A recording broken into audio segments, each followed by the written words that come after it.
This content is for kids. It's not for kids. Isn't that what I said? No, it's not for kids. If Oh. you are 13 years or younger, this is not for you. Do I have to kill somebody in order to actually make that point across? No, man, you don't have to kill no Wait one. a second. Oh, no. We return to our planet. The High Court may well sentence you to torture. He likes movies, we like movies. SeptumSin versus the world. SeptumSin versus the world. SeptumSin versus the world. SeptumSin versus the world. I'd buy that for $1.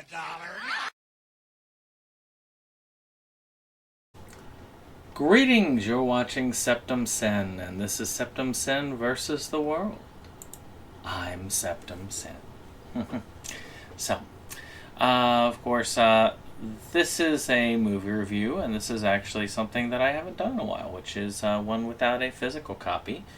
Inconceivable! I will be getting one. There's one on the way, and I'll show it off when I get it. But we're talking about the 2024 film Desert Fiends. Of course, this is releasing today on various streaming platforms. You could get it on the Apple or Amazon or various places if you want to rent it or get it digitally. There is a physical coming out in the near future, but I am not sure when. It's going to be by Gravitas. Shut up and take my money! And you can pretty much order it from most places at this point. And that should be coming out shortly after that. And then for those of you who are like me and backed it, you should be getting a backer copy in the near future. That's kind of uncensored and na-na-na-na. I love it when a plan comes together. So this is one that I've been waiting a long time to see. This first kickstarted in February of 2023. Was easily funded and continued to pull funds for quite a while. And there had been times where I was wondering if it was coming out, because it is just a constant this. Can we keep moving? And it just seemed like nothing was happening. But now it is out, and I am glad to see it. There's been a long journey. I've been very curious as to what Sean C. Phillips has been doing with these things. This is his first film that would be considered a low-budget film instead of a micro-budget film, because this thing is in the 6 digits of funding.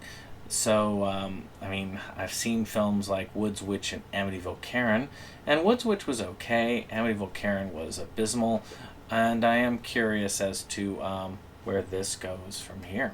Just get to the point! But the curiosity is done. I've seen it, and I will tell you what I found at the end. So, the plot. There's a concert in the desert, and also an illegal dumping of toxic waste in the desert, as you will. Not too far from each other, because the Desert Fiends have their territory around this area, and they don't like it. Let the feasting begin. So I look at the plot of this as kind of 3 types of films. We've got The Hills Have Eyes, which is the obvious one. You've got this is the surface level of this film. It is in the desert. You've got your mutants. They're hacking and beating people off. I meant what I said.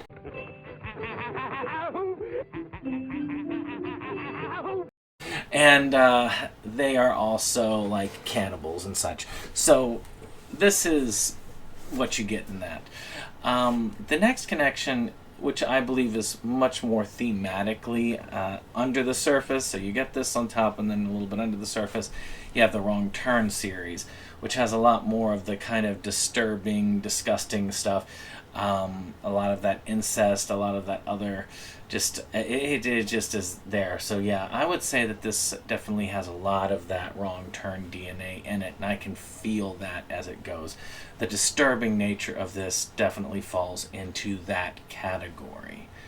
And then the final category, which is the vibe I get, which is where most of my negative portion of the review comes from, say, the later Evil Bong movies, or a lot of late Full Moon, where you have a lot of this aimless kind of chatter that just kind of goes on, and you kind of feel it's just going in this weird direction, and you're not quite sure where it's going.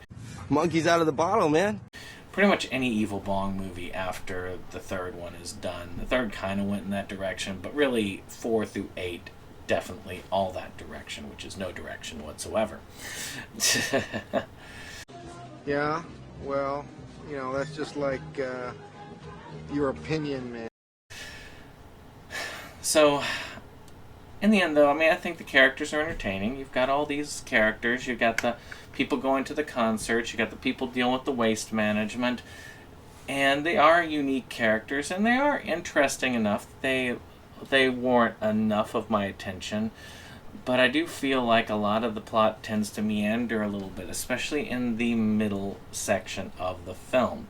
It kind of picks up more towards the end, and it kind of is pretty decent at the beginning. It's just that middle group that kind of meanders in this kind of way where the pacing leaves you kind of going and glassing over with your eyes and not quite seeing it. Ah, you fool! You fell victim to one of the classic blunders! But again, like I say, it picks up as you go through. Like I said, towards the end, it picks up really quickly, and it does kind of hook you a little bit at the beginning. It's just that middle part that kind of could have used some tightening up, but otherwise decent enough. As far as acting, I mean, again, this is mixed, but you expect that from low-budget to micro-budget films. You're going to have a mixture of actors at this level, and especially with this film, because you have some higher-budget actors. You've got Tom Arnold, and he's used to acting again and again. Maybe not the highest-grade actor in the world, but he's there. You've got a few other fairly big names in the field out there, and the acting really so far is not bad. The over-the-top is what's needed.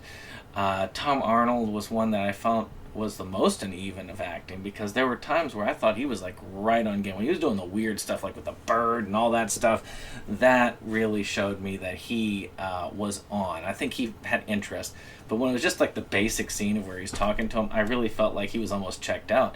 That was the feeling I got. It's like, you're not having me do the weird stuff. I want to do more weird stuff. Make me do the weird stuff, man. But other people acting in this did a fairly decent job. There were some parts that were a little bit wooden, how they acted. But for the most part, I think everybody did fine. There was no acting that took me out of this.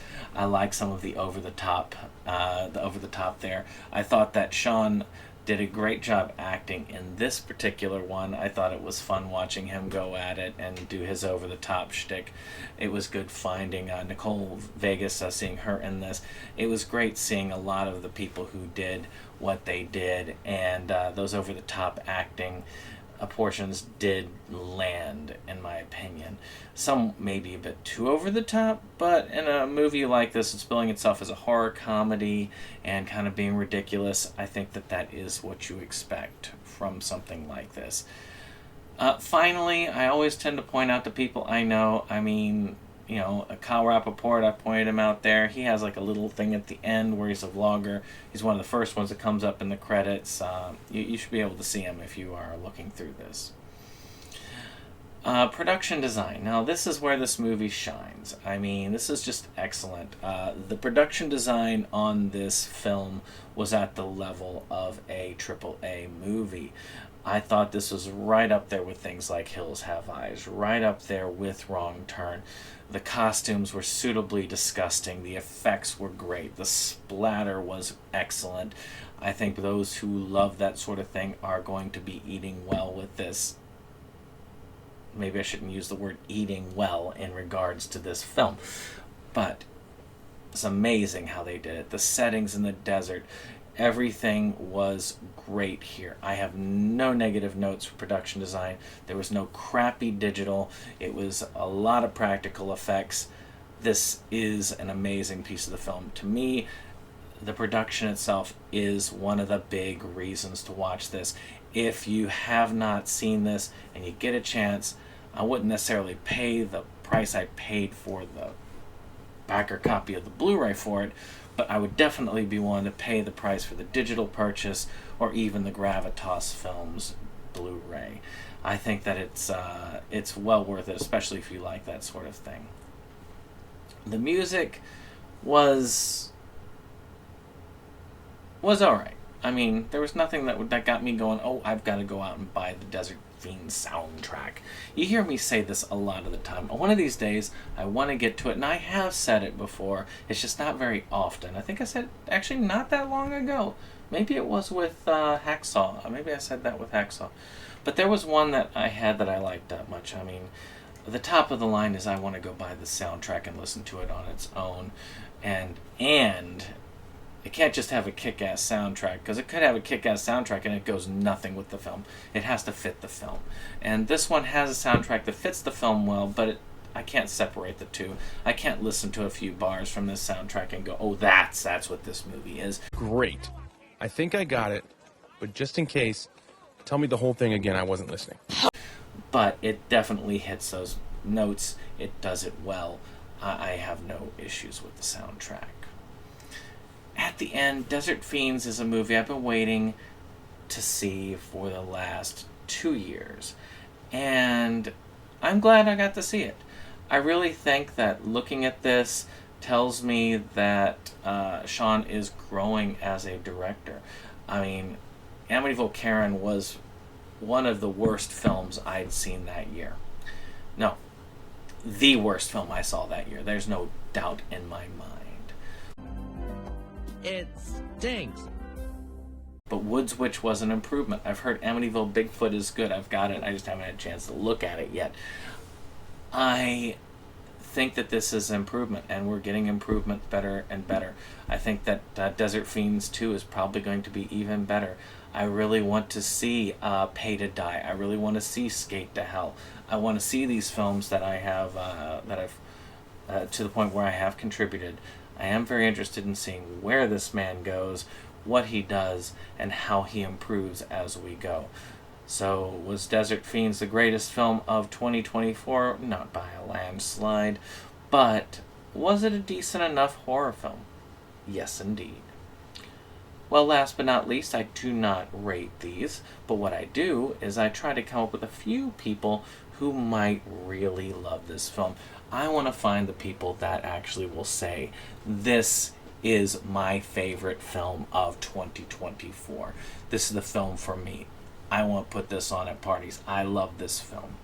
I think if you're a fan of Sean C. Phillips, I think that you will. I know people who are big fans of his, and they're just going to love this. If they haven't loved it already, they already love it. They haven't seen it yet, they love it. I think that is fine. I think if you are a big fan of his, that's not going to be an issue. Matter of fact, I think that you can say this without embarrassment. If you're saying it and you're like doing it because you're saying that you like Amityville Karen like that, maybe it's a little embarrassing. But if you're liking this one and you're a Phillips fan, yeah, that's fine.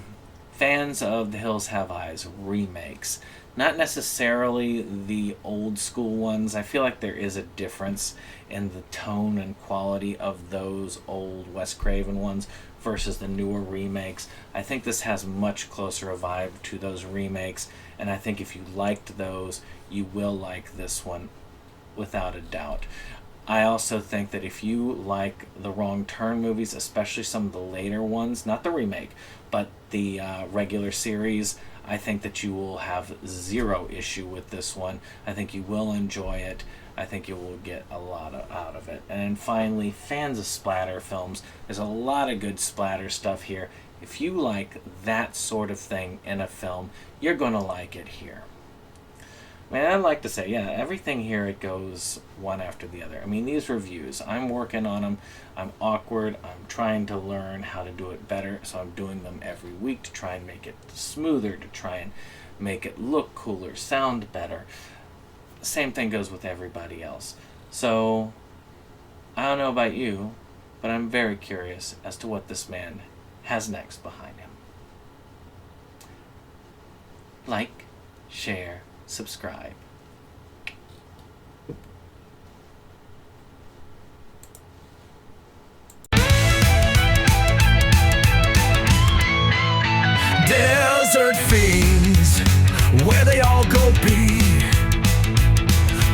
urine disease, and you'll be deceased. It's the Desert Fiends. Cool dude, I will see you on the screen. If you pay a fee, if you do, you'll surely be a desert fiend.